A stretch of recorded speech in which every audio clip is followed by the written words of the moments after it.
Assalamualaikum warahmatullahi wabarakatuh. Perkenalkan, nama saya Muhammad Labib Anis, NPM 7212133391. Kami dari kelompok 3 akan memaparkan materi mengenai pasar komoditas. Perdagangan komoditi di sini sudah ada dengan seiring perkembangan peradaban manusia, tapi karena kebutuhan manusia yang semakin beragam dengan jarak yang sulit dijangkau, maka perdagangan komoditi di sini terjadi antara kelompok manusia. Misalnya daerah A ini merupakan penghasil beras, sedangkan daerah B ini merupakan penghasil daging. Jadi di sana itu ada pertukaran komoditi antara dua daerah ini. Nah, tempat di mana komoditi-komoditi di sini diperdagangkan itu biasanya disebut dengan pasar, yang mana terdapat penjual dan pembeli komoditi akan bertemu dalam proses tawar-menawar harga dan juga nilai. Dengan adanya pasar di sini itu akan memicu terbukanya jalur-jalur perdagangan baru yang menghubungkan penjual dan pembeli dari seluruh penjuru dunia. Terbentuknya pasar komoditi di sini itu didirikan pada tahun 1848 di Chicago, Amerika Serikat. Yang mana pasar ini kemudian menjelma menjadi bursa komoditi modern, di mana perdagangan dan penentuan harga komoditi paling penting di dunia terjadi. Bursa di sini adalah suatu tempat di mana itu melakukan transaksi penjual dan pembeli tercatat, dan kedua belah pihak mendapat kesempatan untuk melakukan price discovery dan tercipta proses perdagangan yang transparan. Selanjutnya ada CBOT. CBOT ini berperan sangat besar dalam menjadikan dolar Amerika Serikat sebagai mata uang yang acuan perdagangan dunia hingga saat ini.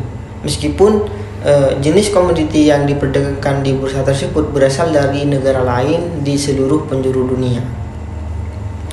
Nah, selama ini pamor investasi komoditi itu kalah dibandingkan dengan investasi jenis lain seperti halnya saham, obligasi, properti, emas, valuta asing, dan sebagainya. Namun di sini terdapat salah satu perdagangan komoditi yang memiliki nilai paling tinggi, yaitu adalah emas. Yang mana emas di sini merupakan suatu komoditi klasik yang memiliki nilai historis tinggi. Emas ini menjadi salah satu kekuatan investasi setelah USD, sehingga perdagangannya nyaris tak pernah sepi. Mungkin hanya itu, selanjutnya akan disampaikan oleh pemateri selanjutnya. Assalamualaikum warahmatullahi wabarakatuh. Perkenalkan, nama saya Muhammad Sibur Mulisi, saya dari kelompok 3. Kali ini saya bertugas sebagai pemateri kedua yang menjelaskan tentang 7 elemen penting dalam menganalisis harga di pasar komoditi. Yang pertama itu market size, atau disebut juga volume pasar. Besarnya market size ditentukan oleh market volume dan market potensial. Market volume menunjukkan totalitas dari semua penjualan dari penjualan pasar tertentu. Volume tersebut ditentukan dari penjualan dan permintaan konsumen. Selain itu, market volume diukur dapat dengan jumlahnya ataupun kualitasnya. Kualitas dapat ditunjukkan dalam bentuk teknikal, misalnya dalam menghitung kapasitas semua komoditi atau jumlah barang. Yang kedua itu market trend. Market di sini itu perubahan-perubahan yang terjadi di pasar komoditi sangat penting perannya. Yang mana itu menganalisis pasar komoditi dikarenakan pengaruhnya untuk menghasilkan peluang baru serta ancaman yang baru juga. Selain itu, potensinya untuk mempengaruhi market volume secara dramatis sangatlah besar. Yang ketiga itu market growth rate, yaitu cara sederhana untuk memprediksi tingkat pertumbuhan pasar adalah dengan mengekstrapolasi data histori dari waktu ke waktu yang telah lalu sampai pada data terakhir kali diterbitkan.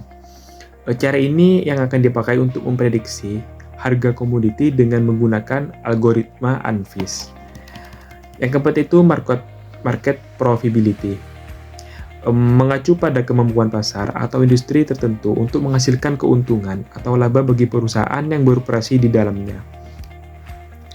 Yang kelima yaitu industri cost structure. Industri cost structure penting untuk mengidentifikasikan faktor-faktor untuk merumuskan strategi yang mengembangkan keunggulan dalam persaingan. Yang terakhir itu sukses faktor. Sukses faktor di sini itu adalah unsur-unsur yang dapat diperlukan dalam rangka bagi perusahaan untuk mencapai tujuan pemasarannya. Di sini beberapa contoh faktor tersebut meliputi akses ke sumber daya yang penting, kemampuan untuk mencapai skala ekonomi, dan juga teknologi terkini. Penting untuk dipertimbangkan bahwa sukses faktor dapat berubah dari waktu ke waktu, terutama sebagai produk yang memiliki siklus yang sering berganti-ganti.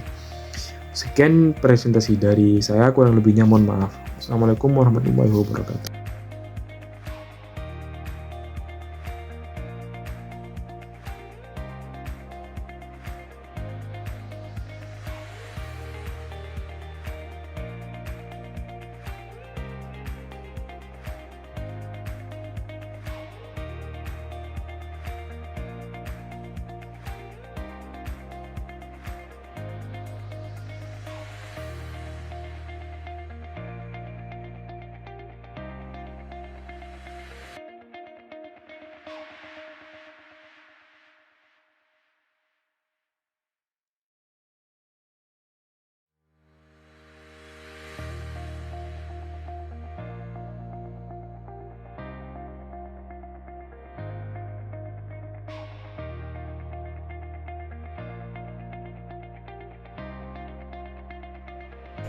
Baik, selanjutnya saya akan menjelaskan tentang bursa komoditi. Bursa komoditi adalah tempat pertemukannya aktivitas permintaan dan aktivitas penawaran barang.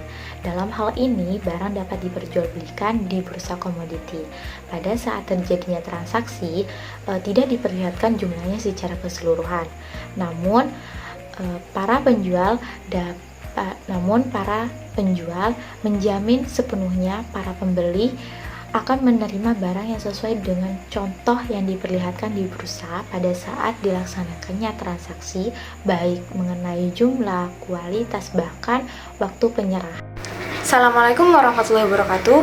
Saya Fari Farzani Sapti selaku pemateri keempat. Di sini saya akan melanjutkan penjelasan dari pemateri sebelumnya. Kali ini kita akan membahas tentang keterkaitan antara pasar komoditas dengan derivatif. Derivatif sendiri itu adalah suatu instrumental finansial yang nilainya berasal dan bergantung pada nilai aset atau komoditi yang mendasarinya. Dengan kata lain, derivatif itu merupakan produk turunan dari komoditi yang menjadi acuan pokoknya. Dan derivatif itu biasanya diperdagangkan dalam bentuk kontrak berjangka. Nah, kontrak ini tuh mewajibkan terjadinya pertukaran uang, aset, atau suatu nilai di masa tertentu yang akan datang antara penjual dan pembeli. Lalu perbedaan antara kontrak berjangka dengan kontrak komoditi atau kontrak fisik itu apa? Kontrak fisik itu adalah sebuah kontrak yang terstandarisasi yang memberikan hak sekaligus kewajiban untuk membeli dan melakukan penyerahan sejumlah komoditi tertentu. Sementara kontrak berjangka itu merupakan kontrak standar untuk membeli atau menjual komoditi dengan penyelesaiannya di waktu yang akan datang, sebagaimana itu ditetapkan di dalam kontrak yang diperdagangkan di bursa berjangka. Berdasarkan penyelesaian transaksinya itu terdapat ada beberapa jenis kontrak berjangka. Yang pertama itu ada future. Di sini future adalah kontrak yang memiliki waktu jatuh tempo kontrak, dan biasanya itu penyelesaiannya dapat dilakukan dengan melakukan penyerahan fisik komoditi yang menjadi subjek dari kontrak tersebut. Lalu yang kedua itu ada kontrak gulir. Di sini kontrak gulir itu tipe yang tidak memiliki waktu jatuh tempo. Misal kontrak dapat diperdagangkan secara terus-menerus dengan menggunakan mekanisme rollover, di mana posisi investor atau pemilik kontrak akan terus terbuka sampai ia mengambil posisi yang berkebalikan. Lalu metode penyelesaiannya itu dilakukan secara penyelesaian tunai. Yang ketiga itu ada kontrak berkala. Kontrak berkala itu merupakan hybrid yang memberikan pilihan bagi pemegang kontrak untuk melakukan serah terima fisik pada saat jatuh tempo ataupun tetap menggulir kontrak tersebut. Selanjutnya yang keempat itu ada kontrak forward yang di mana kontrak ini adalah suatu persetujuan antara dua belah pihak untuk menjual atau membeli suatu aset, dan itu di suatu waktu yang telah ditetapkan sebelumnya. Yang kelima, ada option. Kontrak ini memberikan hak untuk kita membeli atau menjual komoditi pada harga tertentu atau untuk kurun waktu yang ditentukan di masa depan. Lalu yang terakhir itu ada swap. Di sini swap itu yaitu suatu persetujuan antara dua pihak untuk mentukarkan cash flow atas kepemilikan aset komoditi dalam kurun waktu tertentu.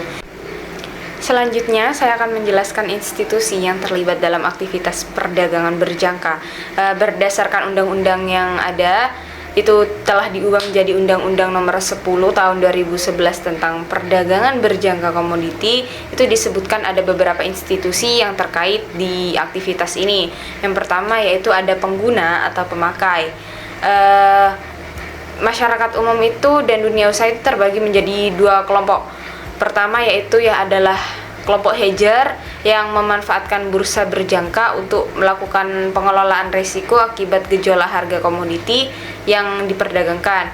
Kedua adalah kelompok investor atau spekulator yang merupakan pemanfaatan pergerakan harga komoditi yang terjadi di bursa berjangka untuk mencari keuntungan atau laba. Yang kedua ada penyelenggara. Penyelenggara di sini bursa berjangka itu adalah badan usaha yang menyelenggarakan dan menyediakan sistem atau sarana kegiatan jual beli berdasarkan kontrak dan derivatifnya. Lalu yang ketiga itu ada lembaga clearing berjangka. Lembaga ini disebut lembaga clearing berjangka yaitu adalah badan usaha yang menyelenggarakan dan menyediakan sistem atau sarana untuk pelaksanaan clearing dan penjaminan penyelesaian transaksi perdagangan berjangka. Lalu yang keempat itu ada pelaku kegiatan perdagangan berjangka komoditi.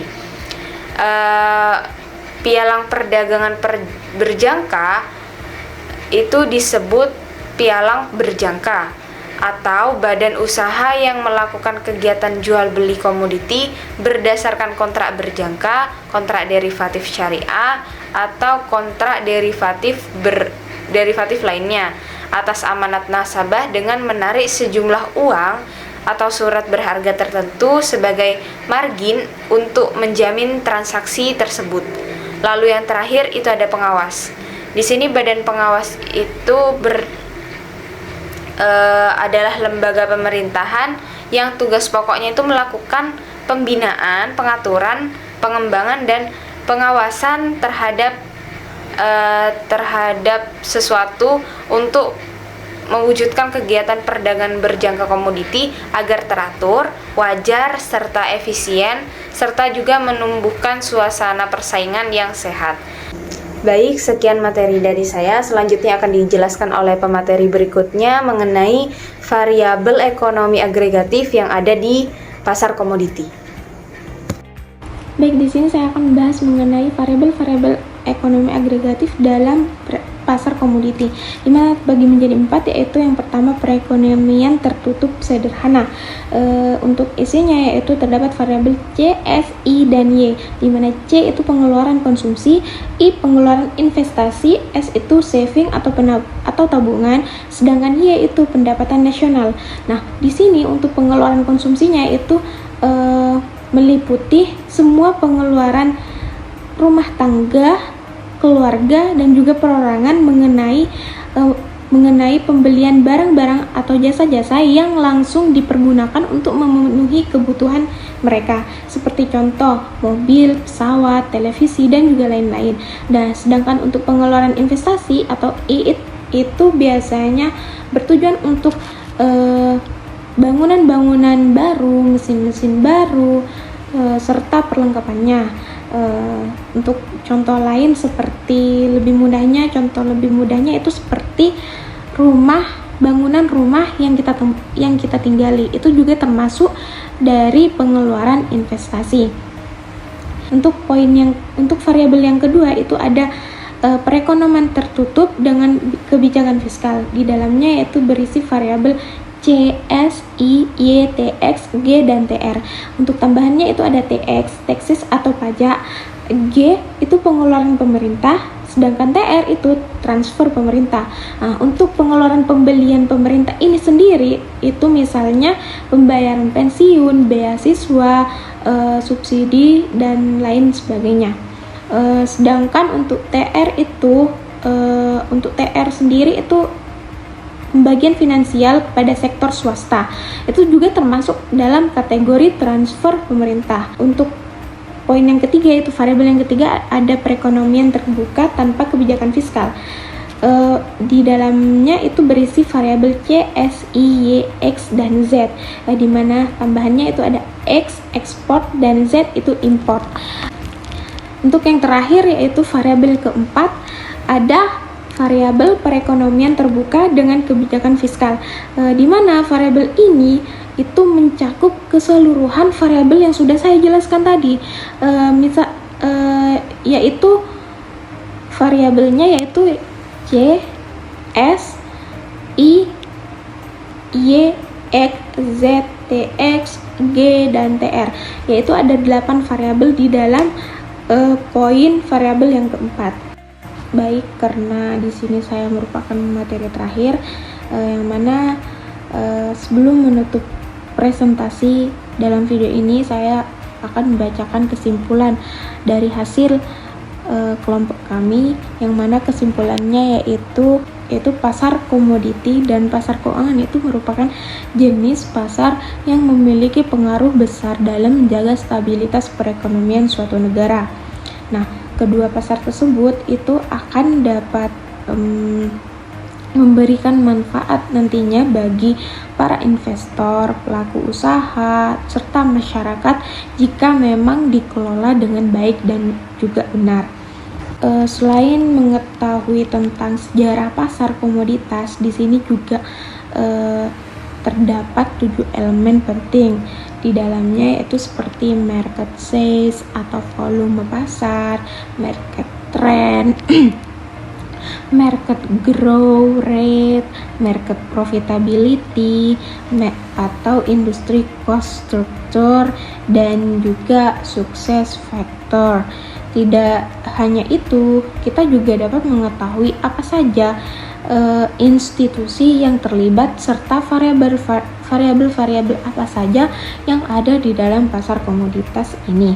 Mungkin itu saja yang dapat saya sampaikan, kurang lebihnya mohon maaf. Wassalamualaikum warahmatullahi wabarakatuh.